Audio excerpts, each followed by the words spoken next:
एक गांव में कैलाश नाम का एक गरीब आदमी रहता था। उसका बीवी थी और एक बेटा और एक बेटी थे। कैलाश को एक चाट भंडार था। उसमें वो पानी पूरी, आलू समोसा, पापड़ी चाट वगैरह तैयार करके बेचता था और पैसे कमाता था। कैलाश के दोनों बच्चों को कुरकुरे बहुत अच्छा लगता था। कैलाश उनके लिए कभी कभी कुरकुरे का पैकेट्स खरीद कर ला कर देता था और वो दोनों उनको बहुत पसंद से खाते थे। कैलाश के परिवार एक छोटे से झोपड़ी में रहते थे।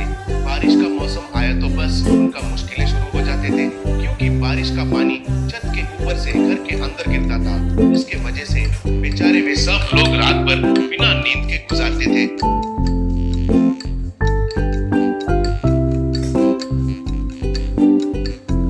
कैलाश की बीवी, क्या है जी हमें ये परेशानी? बेचारे बच्चे रात भर नहीं सोए।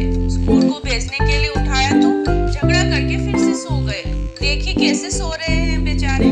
बोली। तब कैलाश, हाँ वही मुझे भी दुख हो रहा है। इस झोपड़ी को निकालकर एक अच्छा सा पक्का घर बनाने का भाग्य हमें कभी मिलेगा कि नहीं पता नहीं। चाट भंडार से मिले पैसे 3 वक्त का खाने के लिए ही खर्चा हो रहे हैं और घर कैसे बनाएंगे ये भगवान कहकर दुखी होता था। ऊपर से ये मुश्किल कम नहीं होकर उसके चाट भंडार के बाजू में और एक आदमी ने एक चाट बंडी लगाया। उसका नाम शुभम था।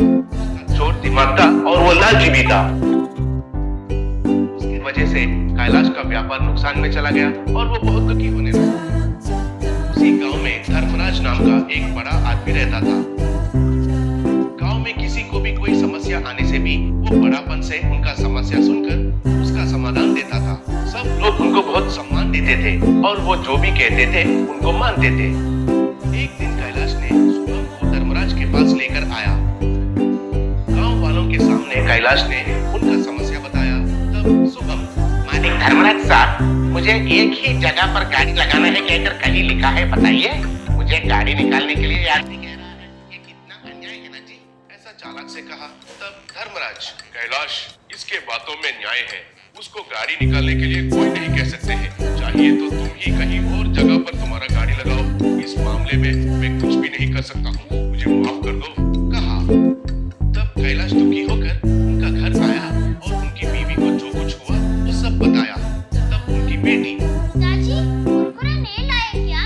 आते समय लाऊंगा कहा था ना, क्यों नहीं लाए? पूछी। तब कैलाश, अरे मुझे मत सताओ बेटी, मेरा मन ठीक नहीं है, बाद में लाता हूँ, कहा। तब उसका बेटा, वैसे नहीं चलेगा, हमें अभी चाहिए। हम सुबह से आपके राह देख रहे थे। आज हमें कुरकुरे से चाट बनाकर खाने का प्लान है, कहा। तब कैलाश, कुरकुरे से चाट? क्या बात कर रहे हैं ये लोग? कहकर बीवी से पूछा। तब कैलाश की पत्नी, हाँ जी, ये लोग कभी कभी कुरकुरे से कुछ अजीब अजीब सा चाट बनाकर खाते रहते हैं। वैसे ही कुछ होगा। बोली। तब कैलाश, सच में? बच्चे ये लो पैसे, ये लेकर कुरकुरे खरीद कर आकर वो कैसे बनाते हैं मुझे थोड़ा दिखाइए। कहकर पैसे दिया। फिर दोनों बच्चे जाकर कुरकुरे लेकर आए। माँ पिता देख रहे थे। तब बेटा ने कुरकुरे का पैकेट को एक हाथ से पकड़कर और दूसरा हाथ में एक छड़ी को लेकर उस पैकेट को 4 बार मारा। फिर पैकेट को खोलकर उन टुकड़ों को एक बर्तन में डालकर